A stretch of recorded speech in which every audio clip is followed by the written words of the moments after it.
हाँ जी स्टूडेंट्स, तो number system में नेक्स्ट में एडिशन के बाद नेक्स्ट टॉपिक लेके आई हूँ सब्ट्रैक्शन का।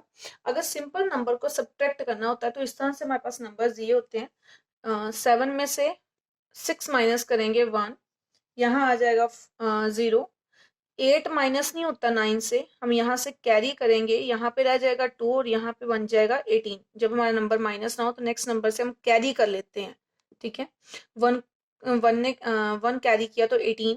9 माइनस करेंगे, हमारे पास आ जाएगा 9, यहाँ पर आ जाएगा नंबर 2। 2 में से 1 माइनस करेंगे 1। ये तो हो गया सिंपल माइनस। अगर हमारे पास डेसिमल वाला पॉइंट्स हो, नंबर्स हो, फिर हम माइनस कैसे करेंगे। हमारे पास ये नंबर्स लिखे हुए हैं। आपने एक बात का ध्यान रखना होता है कि जिस तरह से मैं एडिशन में बताया था कि पॉइंट के नीचे पॉइंट रखना है, मतलब आपने नंबर्स को इस तरह से रखना है कि पॉइंट के नीचे पॉइंट आए। क्लियर? तो मैंने इस तरह से जैसे ये रखा है, पॉइंट के नीचे पॉइंट आ रहा है और इन नंबर्स को हमें माइनस करना है। इस तरह के 2-3 क्वेश्चंस लेंगे, 2-3 एग्जांपल्स लेंगे, क्योंकि जब कॉम्पिटिटिव एग्जाम्स में जब पूछा जाता है तो सिंपल उन्होंने इस तरह से रखा होता है नंबर, ठीक है। ये तो सिंपल था। एक नंबर मैं आपको और बताती हूँ, फिर इसको सॉल्व करते हैं। जैसे आ जाता है 3.4 माइनस 0.976। तो इस नंबर को किस तरह से माइनस करेंगे, ठीक है, इसको आपको सीखना है। जैसे 3.4 है तो हम क्या लिखेंगे, 3.4 माइनस करना है 0.976, तो पॉइंट के नीचे पॉइंट लिख के 976 लिख देंगे। इतना क्लियर है? हमें माइनस करना है। अब आपने क्या करना है, आप देख रहे हो कि 7 के ऊपर नंबर नहीं है, यहाँ पे भी यहाँ पे कोई नंबर नहीं है, तो आपने क्या करना है, खुद ही यहाँ 2 जीरोस लगा देनी है। 3 के नीचे यहाँ कोई नंबर नहीं है तो यहाँ पे भी हमने खुद 0 लगा लेनी है।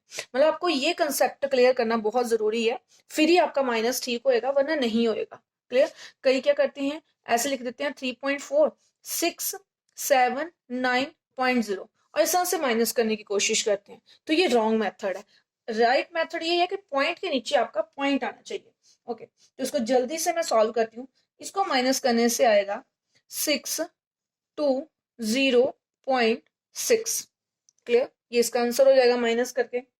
अब इसको माइनस करेंगे तो उसको माइनस करने से आएगा, यहाँ पे 10 बनेगा, कैरी कर लेना पड़ेगा 3 से, यहाँ पे आएगा 9, तो ये माइनस करके हमारे पास आएगा 4, यहाँ पे आएगा 2 और यहाँ पे फिर 3 को कैरी करना लेना पड़ेगा 3 से, ये आएगा 13/9।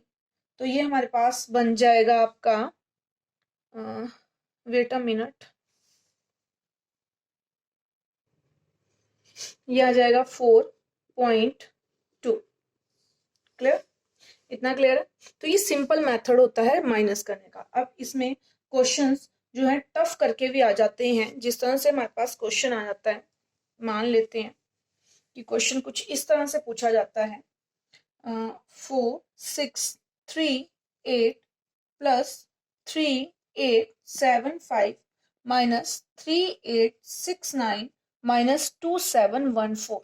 तो ऐसे क्वेश्चंस को आपने कैसे सॉल्व करना है, क्योंकि इसमें प्लस और माइनस दो तरह के क्वेश्चंस आ रहे हैं।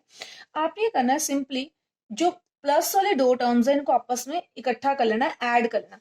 अभी इसको नहीं करना सॉल्व, पहले आपने इसको सॉल्व करना है। सॉल्व बहुत ध्यान से करना है, ध्यान से देखेंगे। हमने क्या करना है, इन दोनों टर्म्स को जो प्लस वाली हैं इनको आपस में सॉल्व कर लेना है। और नेक्स्ट स्टेप में आपने देख रहे हैं, मैं स्टेप यही चेंज करने लगी हूँ, आप नेक्स्ट स्टेप में करेंगे। आपने क्या करना है, यहाँ पे एक ब्रैकेट और लगानी है। क्लियर? ये जो दो नंबर्स हैं इन पे ब्रैकेट लगानी है। आपने साइन देख लेने, साइन दोनों सेम होने चाहिए। अब ब्रैकेट लगाने के बाद आपने क्या करना है, बहुत ध्यान से समझेंगे। जब आपने ये ब्रैकेट लगानी है तो आपने ये माइनस का साइन प्लस में चेंज कर देना है, क्योंकि ये जो ब्रैकेट है इसके बाद जो माइनस आ गया इसका मतलब है कि ये दोनों ही टर्म्स माइनस की हैं। क्लियर? अब आपने इन दो टर्म्स को प्लस कर लेना है, इन दो टर्म्स को प्लस कर देना है और आपस में माइनस कर देना है। तो ये आपके पास आएगा, क्लियर, ये आएगा आपस में प्लस करके इस तरह से आएगा। अब इन दो टर्म्स को आपस में आपने माइनस करना है, तो माइनस करने के बाद आपका आएगा 1930। इस तरह के क्वेश्चंस आते हैं सॉल्व करने के लिए कॉम्पिटिटिव एग्जाम में। ये बहुत बेसिक वाला क्वेश्चन था। अब इस तरह की जो टर्म्स है वो आ जाती हैं एलसीएम की फॉर्म में। लाइक हमारे पास आ जाएगा कि सब्ट्रैक्ट करो 17/24 को माइनस कर दो 7/18 से। ठीक है। इस तरह के टर्म्स को हमें एलसीएम के मेथड से सॉल्व करना होता है। आपने देखा हुआ पहले भी हम कर चुके हैं इस तरह के क्वेश्चंस को। हमें एलसीएम सॉल्व करना है। एलसीएम के लिए आपने क्या करना होता है, 24 को 18 के साथ एलसीएम के साथ सॉल्व करना है। एलसीएम आपने मे भी सीखा हो या नहीं सीखा तो भी मैं बता देती हूँ। आप ये करना होता है जैसे दोनों नंबर्स को सबसे लोएस्ट नंबर से डिवाइड करना। हमने 2 से डिवाइड करेंगे, यहाँ पे आएगा 12, यहाँ पे आएगा 9। नेक्स्ट, अब नेक्स्ट दो टर्म्स को डिवाइड करने वाला सबसे लीस्ट नंबर कौन सा है। आप सिंपल वर्ड्स में हम बोले तो ये जो 9 और 12 है, ये सबसे लोएस्ट किसके टेबल में आते हैं, 2 के टेबल में आते हैं या 3 के टेबल में आते हैं, इस तरह से सो 2 के टेबल में 12 तो आता है लेकिन 9 नहीं आता, ठीक है, तो ये नहीं आएगा। 3 से चेक करते हैं, 3 के टेबल में दोनों आते हैं, 3 से डिवाइड करेंगे, 3 4 12, 3 3 9। एलसीएम को मैं डिटेल में एक और वीडियो में आपको अंडरस्टैंड करवाऊंगी। क्लियर। नेक्स्ट देखें, अब देखो क्या आ रहा है, 4 और 3 दोनों ही आपस में कंपोजिट नंबर है, मतलब एक दूसरे के टेबल में नहीं आते। तो फर्स्टली अब 3 से ही डिवाइड कर दो, 4 को ऐसे ही रहने देते हैं, और फिर 4 से डिवाइड करते हैं, और ये अब इन सभी नंबर्स को आपने मल्टीप्लाई करना है, और इनको मल्टीप्लाई करके जो आएगा वही इसका आंसर होएगा। तो इनको मल्टीप्लाई करके आपका आएगा 72, ठीक है। तो दैट मीन्स इन दोनों का एलसीएम जो है 72 आ गया। अब आपने क्या करना है, 17/24 को 75 से मल्टीप्लाई करना है। इसी तरह 7/18 को भी 72 से मल्टीप्लाई करना है। दैट मीन्स अब आपने इसको सॉल्व करना है। क्लियर। इसको सॉल्व करते हैं तो ये हमारे पास आएगा 24 से डिवाइड करेंगे, 24 3 ज़ा 72 और 18 4 ज़ा 72। तो ये 17 इंटू 3 और यहाँ पे आएगा 7 इंटू 4, ये हमारे पास आएगा 24, और यहाँ पे हमारे पास आएगा 51। क्लियर। अब यहाँ लिख देंगे 51, ये क्योंकि 17/24 51 आया, माइनस 7/18 हमारा 24 आया, ठीक है। ये मैं कैलकुलेशन जो है ज्यादा सॉल्व की है, आप सिंपल वर्ड्स में इसको सॉल्व कर लेना।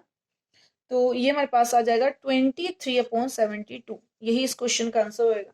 क्लियर। ये तो अब नंबर्स के लिए आ गया। अब इसको हम इक्वेशंस पे भी सॉल्व करेंगे। Just a minute. इस तरह की कुछ इक्वेशंस दी होती हैं, लाइक स्टेटमेंट सम्स भी दिए होते हैं कि difference in this and this, इन दो नंबर्स के बीच में आपको डिफरेंस निकालना है। दैट मीन्स आपको सिंपली सॉल्व करना है 22/40 माइनस 18/30। अगेन इसको जब सॉल्व करना है तो एलसीएम से ही आपने सॉल्व करना है। क्लियर। या फिर इस तरह के क्वेश्चंस आते हैं, इस तरह के क्वेश्चंस को बोलते हैं मिक्स फ्रैक्शन, ठीक है। मिक्स फ्रैक्शंस होते हैं, तो मैं मिक्स फ्रैक्शंस को आपको पहले सॉल्व करना होता है। सॉल्व करने का मेथड एक का समझाऊंगी, बाकी मैं डायरेक्ट सॉल्व करूंगी। आपने क्या करना होता है, जैसे ये नंबर्स हैं, जैसे कोई भी नंबर आपको दिया हुआ है, लाइक ये दिया हुआ है 3/4/5। क्लियर। अब मेथड क्या है आपका, बहुत सिंपल सा मेथड है, बहुत ध्यान से देखेंगे। मेथड क्या है आपका, आपने इन दोनों नंबर्स को आपस में मल्टीप्लाई करना होता है, और जो आंसर आता है उसमें इस 4 को प्लस करना होता है। क्लियर। बहुत सिंपल है।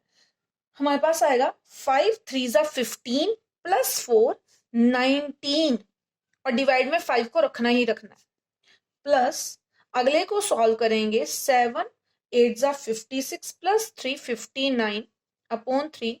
इसी तरह से मैं बाकी लिख रही हूँ 15/2 प्लस 11/3। तो ये जो हमारे पास सामने आया है नंबर, ये हमारी अब इक्वेशन आ गई है। अब इसको सॉल्व करना है। इसके बाद का कंसेप्ट बहुत ध्यान से देखेंगे। आपने हमेशा टर्म्स में प्लस वाली टर्म्स को इकट्ठा करना होता है। ये 1 2 और 3 प्लस की टर्म्स हैं, इनको इकट्ठा कर लो। ये हमारे पास आएगा 19/5 plus 15 9/3 plus 11/3 minus 9/4 and minus 15/2। Clear है, इतना क्लियर है। अब आपने क्या करना है, इसको सॉल्व करना है। क्लियर। सॉल्व करने के लिए हम क्या करेंगे, इन सभी नीचे वाले नंबरों का एलसीएम निकालेंगे। क्लियर। एलसीएम किसका निकालना है हमें, 5 3 3 4 और 2 का। क्लियर। इन सभी का एलसीएम निकालना है। सबसे पहले हम देखेंगे कि इनमें सबसे ज्यादा एक टेबल में आने वाला नंबर कौन सा है। सबसे पहले तो ये 2 से करते हैं डिवाइड। 5 3 और 3 पे कोई फर्क नहीं पड़ेगा, यहाँ पे 4 की जगह 2 आ जाएगा और यहाँ 1 आ जाएगा। अब 3 से सॉल्व करेंगे, 5 एज इट इज 1 1 2 और 1। ठीक है, 5 से करेंगे, 2 ऐसे रहेगा भी, और फिर 2 से करेंगे। क्लियर? इतना क्लियर है?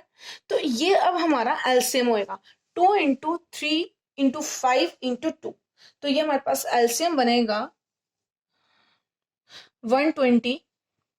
अब इसको सॉल्व करने का मेथड वही यूज करेंगे, 19/5 इंटू 120। क्लियर है? यही मेथड यूज करते हैं, या सिंपली जिसको सॉल्व करना आता है उसको पता है कि हमें क्या करना होता है। लाइक ये 120 है, 120 को इस 5 से डिवाइड करना है, जो यहाँ पे नंबर आएगा उस नंबर को मल्टीप्लाई करना है 19 से। क्लियर? एक सेकेंड चेक करेंगे, ठीक है, इस तरह से। क्लियर? 5 से डिवाइड करना है और जो नंबर यहाँ पे आएगा उसी से मल्टीप्लाई करना होता है 19 को। ये मैंने आपको एलसीएम सिखा दिया, अब जल्दी से इसको मैं सॉल्व करके बता रही हूँ आपको। हाँ जी, तो मैंने इस तरह से इसको सॉल्व कर दिया है। ऑब्वियस है, 1, 2 और 3 नंबर को प्लस करना है और ये दोनों नंबर्स को इसमें से माइनस कर देना है। ठीक है, तो आपके पास आंसर आएगा 611/120। अगर ये डिवाइड हो सकता है या कटिंग हो सकती है तो आपने करनी है, वरना नहीं करनी है। सब्ट्रैक्शन का ये हमारा जो है वो पार्ट 1 था। पार्ट 2 लेके आऊंगी मैं इक्वेशंस के ऊपर। क्लियर? और कुछ क्वेश्चंस होंगे सब्ट्रैक्शन से रिलेटेड जो पेपर में अक्सर पूछे जाते हैं। क्लियर?